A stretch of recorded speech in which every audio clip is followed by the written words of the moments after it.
আমার দুষ্টু মিষ্টি কলিজার বন্ধুরা, আমি তিন্নি চলে এসেছি নতুন একটি মজাদার গল্প নিয়ে, তাই গল্পটি শোনার আগে অবশ্যই হেডফোন ব্যবহার করো। কেননা আজকের গল্পটি শুনলে তোমাদের বেরিয়ে যাবে। তাহলে চলো আজকের গল্পটি শুরু করি। আমার বড় আপু ফারজানা দেখতে অনেক সুন্দরী ছিল। আমার আপুর বিয়ের 1 মাস পর দুলাভাই বিদেশ চলে যান। আপুর মনটা তখন খুব খারাপ হয়ে যায়। আমি আপুকে একদিন সুযোগ বুঝে হোটেলে নিয়ে যা করেছিলাম তা শুনলে তোমাদের মাথা ঘুরে যাবে। তাহলে আসল ঘটনাটি শুরু করি। আমি রোহান, 15 বছর বয়স। আমার একমাত্র বড় বোন ফারজানা, বয়স 21 বছর।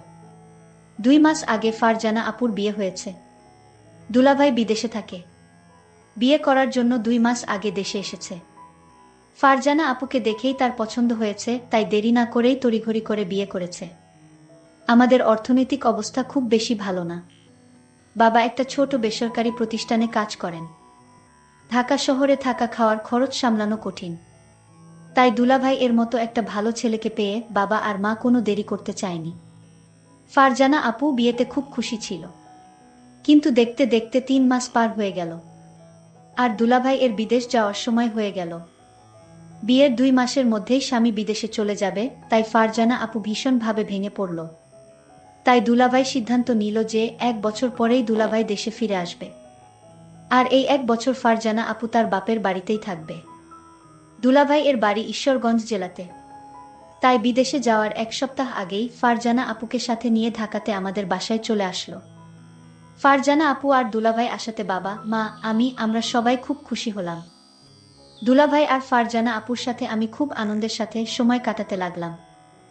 আমাকে দেখে আপু একটা মুচকি হাসি দিল। আপুর মুচকি হাসিতে আমার সাহস আরো বেড়ে গেল। আমি আপুকে বললাম, আপু তুমি আমাকে দেখে হাসছো কেন? আপু বলল, ভাইরে এটা তো হাসি না, এটা আমার অন্তরের কান্না। আমি জিজ্ঞেস করলাম, কেন আপু, কি হয়েছে? আপু বলল, তোর দুলাভাই বিদেশ চলে যাবে। এই কষ্টে আমি হাসছি, আর এই হাসির ভিতর লুকিয়ে আছে আমার কান্না। দুলাভাই বিদেশ যাওয়ার আগের রাতে আমি যা দেখলাম তা আমি ভুলতে পারছি না। আপুর রুমে কি হচ্ছিল আমি তা দেখেছিলাম, আর আমি তা এখন ভুলতে পারছি না। গতকালের দৃশ্য আমার মনে পড়তেই আমার ভীষণ ভয় লাগছিল। গতকাল রাতে আপু আমাকে কিছু বলেনি, কিন্তু আজকে আমি আপুর সামনে দাঁড়াবো কিভাবে? আজকে আপু আমাকে কি বলবে? এসব ভাবতে ভাবতে আমার মাথাটা আরো ভারী হয়ে আসছিল।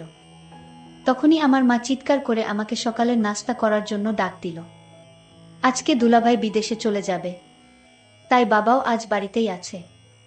আমি আমার রুম থেকে বাহিরে এসে দেখি বাবা, মা, দুলাভাই আর ফারজানা আপু ডাইনিং টেবিলে বসে আছে।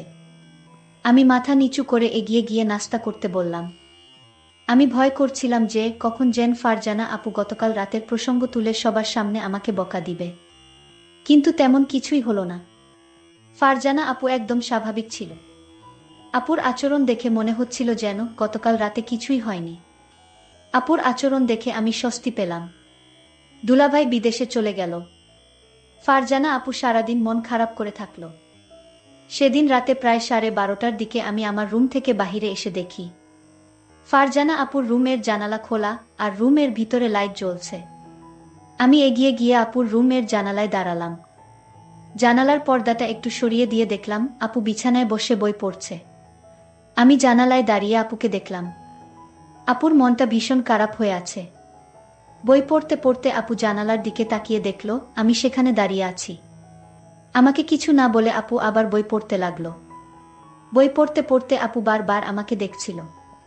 আর মনে হলো বোন আমার কান্না করছে। আমিও চুপচাপ দাঁড়িয়ে দেখছিলাম।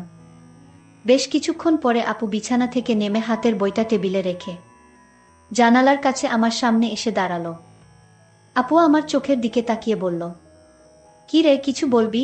আমি থতমত খেয়ে বললাম, আপু তুমি ঠিক আছো? আপু সুন্দর একটা হাসি দিয়ে বলল, হ্যাঁ আমি ঠিক আছি। অনেক রাত হয়েছে, এখন রুমে গিয়ে ঘুমিয়ে পড়। আমি বললাম, তুমি কি এখনই ঘুমাবা আপু? আপু বলল, হ্যাঁ, তুইও গিয়ে ঘুমিয়ে পড়। আমি বললাম, আগে তুমি শুয়ে পড় আপু, তারপরে আমি যাচ্ছি। আপু আর কিছু না বলে একটা মুচকি হাসি দিয়ে রুমের লাইট বন্ধ করে বিছানায় শুয়ে পড়ল। আমিও আমার রুমে এসে শুয়ে পড়লাম। কিন্তু কিছুতেই ঘুম আসছিল না। বারবার আপুর কথা মনে আসছিল।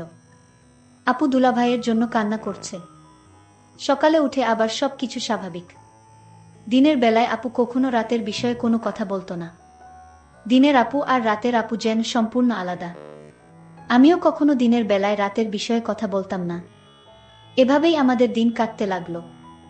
দিনের বেলায় আমরা দুই ভাই বোন স্বাভাবিক আচরণ করতাম, কিন্তু প্রতিদিন রাতে আমি আপুর রুম এর জানালায় গিয়ে আপুকে দেখতাম। কোনো দিন আপু জেগে থেকে বই পড়তো বা টিভি দেখত, আবার কোনো দিন আমি যাওয়ার আগেই আপু রুমের লাইট বন্ধ করে ঘুমিয়ে পড়তো। প্রায় 6-7 দিন পরে একদিন রাতে আমি ফারজানা আপুর রুম এর জানালায় গিয়ে দেখলাম আপুর রুম এর লাইট জ্বলছে, কিন্তু রুমে আপু নাই। আমি রুমের চারিদিকে তাকিয়ে দেখলাম আপু কোথাও নাই। হঠাৎ আপুর রুমের বাথরুম এর দরজা খুলে গেল। আপু বাথরুম থেকে বাহির হয়ে আসলো। আমি বললাম, আমার ঘুম আসছে না আপু। আপু বলল, বেশি রাত জাগা শরীরের জন্য ভালো না, যা গিয়ে শুয়ে পড়। পরের দিন আমার বাবা আর মা সারাদিন চাচার বাসায় থাকবে, রাতে ফিরবে। আজকে শুধু আমরা দুই ভাই বোন বাসায় থাকব। তখনই ফারজানা আপু আমার রুমে এসে বলল, কি করছিস রোহান? আমি বললাম, কিছু না আপু, এমনি বসে আছি। আপু বলল, আজকে কি তোর কোনো কাজ আছে? আমি বললাম, না আপু, আমার কোনো কাজ নাই। আজকে সারাদিন আমি তোমার সাথে গল্প করব ভেবেছিলাম, যদি তুমি ব্যস্ত না থাকো। আপু বলল, ও আচ্ছা, তাহলে তুই গোসল করে ফ্রেশ হয়ে আমার রুমে আয়। আমি বললাম, ঠিক আছে আপু, আমি গোসল করে তোমার রুমে আসছি। আপু চলে যেতেই আমি তাড়াতাড়ি গোসল করে আপুর রুমে গেলাম। আপুর রুমের দরজা খোলা ছিল। আমি আপুর রুমের ভিতরে ঢুকে দেখলাম আপু রুমে নাই। খেয়াল করলাম আপু নেই। আমি পাশের রুমে চলে গেলাম, সেখানেও আপু নাই। তাহলে আপু কোথায় গেল? আমার ভীষণ চিন্তা হচ্ছে। হঠাৎ লক্ষ্য করলাম আমার রুম আপুর গলার আওয়াজ আসছে, মনে হচ্ছে চিৎকার করছে। আমি অবাক হয়ে গেলাম, কিসের চিৎকার আসছে আমার রুম থেকে। আমি আমার রুমে যেতেই দেখলাম রুম ভিতর থেকে লক করা। আমি জানালার পাশে গেলাম, গিয়ে দেখলাম সেখানেও জানালা লক করা। আমার মন চাচ্ছে জানালা ভেঙে ঘরে ঢুকে পড়ি। কি হচ্ছে রুমে? আমার বোন এমন চিৎকার করছে কেন? আমি কোনো উপায় না পেয়ে দরজাটা ভাঙার চেষ্টা করলাম, কিন্তু দরজা কিছুতেই ভাঙতে পারছি না। অনেক চেষ্টার পর দরজাটা ভেঙে ফেললাম। দরজা ভেঙে রুমে ঢুকার সাথে সাথে যা দেখলাম তা দেখে আমার মাথা ঘুরে গেল। একটি ছেলে রুম থেকে জানালা দিয়ে পালিয়ে গেল। তাদের অনেক বুদ্ধি। আমি দেখলাম জানালা দিয়ে যেন পালাতে পারে, সেই জন্য আগে থেকেই প্রস্তুত করে রেখেছে। আমি আপুকে জিজ্ঞেস করলাম, আপু তোমার রুমে কে ছিল? আপু বলল, সেই জবাব কি তোকে দিতে হবে? আমি বললাম, আপু তুমি আমাকে ছোটবেলা থেকে অনেক স্নেহ করো, আর আমি যখন যা বলছি তাই করেছ। আপু তুমি আমার সাথে লুকিও না, এই ঘরে আর কে ছিল বলো আপু, আমি জানতে চাই জানালা দিয়ে কে পালালো। আমার বোন কোনো উত্তর না দিয়ে আমাকে বলল, শোন, তুই আমার কাছে আজ যা চাবি তাই পাবি, কিন্তু তুই আমাকে অন্য প্রশ্ন করিস না। আমি ভাবলাম আপু কি বলতে চায়। আমি যা চাইবো তাই পাবো। আমি আপুকে বললাম, আপু ঠিক আছে, আমি তোমার কাছে একটা জিনিস চাইবো, তুমি কি দিবে? আপু বলল, বলেই দেখ না আমি দেই কিনা। আপুকে কথাটা বলতে আমার খুব ভয় হচ্ছিল। আমি আমতা আমতা করে বললাম, আপু আমি তোমারে নিয়ে দূরে কোথাও ঘুরতে যাব। আমি বাড়িতে তোমাকে আমার মনের কথাটা বলতে পারবো না, দূরে গেলে বলতে পারবো। আপু বলল, কতটা দূরে যেতে হবে? আমি আপুকে বললাম, কক্সবাজার গেলেই হবে। আমি মনে মনে চিন্তা করলাম, আমার ভাইটা আমার কাছে কি এমন চাইবে যে কথাটা বাড়িতে বলতে ভয় পাচ্ছে। আমি ছোট ভাইয়ের কথায় রাজি হয়ে গেলাম। আমি তোর সাথে ঘুরতে যাব। আমিও জানতে চাই আমার ছোট ভাইয়ের মতটা কি। হঠাৎ ছোট ভাই আমাকে ডাক দিয়ে বলল, আপু আমি যে কথাটা তোমায় বলবো আর আমি তোমার কাছে যা চাইবো তা কাউকে বলতে পারবে না। বিষয়টা গোপন রাখতে হবে। প্রমিস কাউকে বলবো না। তাহলে এখনই বলে ফেল, কি বলবি? আমার কাছে কি চাস?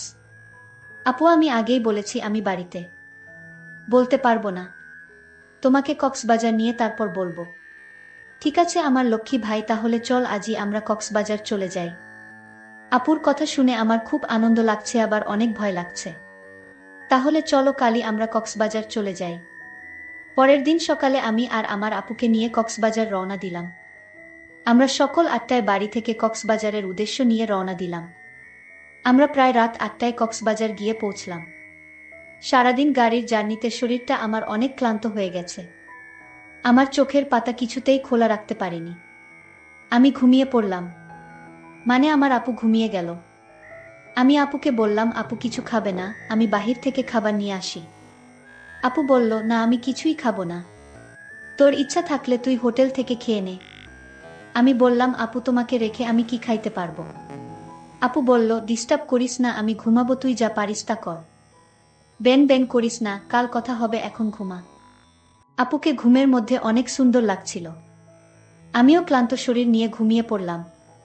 পরের দিন সকালে ঘুম থেকে উঠে আমরা সমুদ্র সৈকতে ঘুরতে গেলাম। সারাদিন ঘুরলাম। এবার আপু আমায় প্রশ্ন করলো, আচ্ছা রোহান, তুই কি ভুলে গেছিস? তুই আমাকে কেন কক্সবাজার নিয়ে আসলি? আরে আপু, ভুলি নাই, আজ রাতে বলবো। আপু, যদি তুমি আমার কথা না রাখো তাহলে আমি কিন্তু ওই দিনের রাতের ঘটনাটা ফাঁস করে দিব। আপু তখন আমার দিকে রাগান্বিত চোখে তাকিয়ে বলল, রোহান, আমি কি না করেছি তোর কথা রাখবো না? তারপর সন্ধ্যা হয়ে আসছে, আমি আপুকে বললাম, আপু চলো হোটেলে যাই। রাতের খাবার হোটেলে খেয়ে তারপর আজ আমরা হোটেলেই থাকব। আপু তখন বলল, হোটেলে কেন? এখানে তো তোর দুলভাইয়ের ছোট ভাইয়ের বাসায় থাকতে পারি। আর আমরা তো গতকাল এখানেই ছিলাম। আমরা কেন শুধু শুধু অযথা ভাড়া দিয়ে হোটেলে থাকব? আমি বললাম, হোটেল না থাকলে যে আমার মনের কথাটা বলতে পারবো না আপু। আপু তখন বলল, ঠিক আছে, তুই যা বলবি তাই হবে। তারপর আমরা একটা হোটেলে গিয়ে উঠলাম। আমি আপুকে যে কথাটা বলবো সেই কথা শুনে আপু কি আমার প্রতি রাগ করবে, আমি এসব চিন্তা করছিলাম। আপু আমায় বলল, রোহান তুই কি চিন্তা করছিস? আমি আপুকে বললাম, আপু আমি যে কথাটা বলবো তা শুনলে তুমি রাগ করবে না তো? আপু বলল, আমি কতবার বলবো আমি রাগ করব না। আমি কাউকে কিছু বলবো না, তুই নির্ভয়ে আমাকে তোর মনের কথা বলতে পারিস। আপুর কথা শুনে আমি কিছুটা সাহস পেলাম। আমি আপুকে বললাম, আপু আমি ছোটবেলা থেকেই তোমাকে অনেক পছন্দ করি। আর দুলাভাই বিদেশ যাওয়ার পর থেকে আমি লক্ষ্য করছি তুমি সবসময় মনমরা হয়ে থাকো। আমি তোমার কষ্ট বুঝি। তুমি চাইলে তোমার কষ্ট আমি দূর করে দিব। আপু বলল, তুই আমার কষ্ট বুঝিস? আরে আপু, ছোট থেকে আমরা একসাথে বড় হয়েছি, আমি তোমার মনের কথা না বুঝলে কে বুঝবে? আমি জানি তোমার ভিতর কিসের অভাব কাজ করছে। ছোট ভাইয়ের কথা শুনে আমি কিছুটা আশ্চর্য হলাম। বলে কি, সে আমার মনের খবর সব জানে? আচ্ছা বেশি কথা না বলে তুই বল আমার কাছে কি চাস? আপু আমি ছোটবেলা থেকেই তোমাকে আমার পছন্দ, আর তাই আমি তোমার সাথে। বল, থেমে গেলি কেন? আমার সাথে কি? আপু আসলে আমার বলতে খুব ভয় লাগছে। আরে বাবা, এত ভয় করলে কি চলে, কি বলতে চাস বলে ফেল। আপু আমার রুম থেকে যে একটা ছেলে পালিয়ে গেছিল সে কে ছিল আপু? আরে ও হচ্ছে আমার স্কুল ফ্রেন্ড। তার সাথে তুমি কি করছিলে আপু? আপু বলল, আমি বলতে পারবো না। তুই কি বোকা, কিছুই বুঝিস না? আমি কি করছিলাম তা কি আমার মুখ থেকে শুনতে হবে? হুম আপু, তোমার মুখ থেকে শুনতে চাই। তুমি বললে আমি অনেক খুশি হব আপু। আরে পাগল ছেলে, সেটা কি বলা যায়? সেটা তোর বুঝে নিতে হবে। আমি বুঝেছি আপু। তাহলে তো হলোই। আপু আমি যা মনে মনে বুঝে নিলাম তা আমি করতে চাই।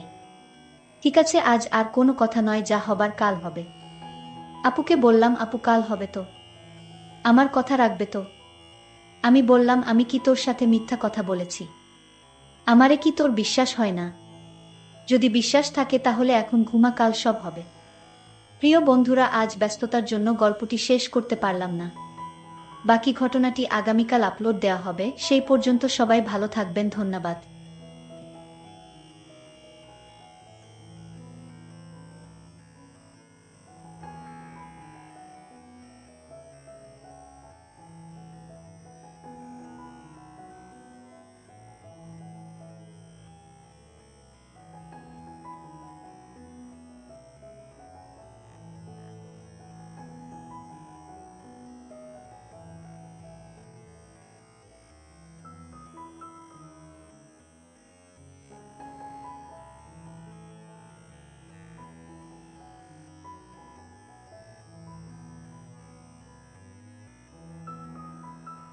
বন্ধুরা অনেক কষ্ট করে ভিডিও বানাই, ভিডিওটি ভালো লাগলে অবশ্যই লাইক করবে এবং আমাদের চ্যানেলটি সাবস্ক্রাইব করে পাশে থাকবে।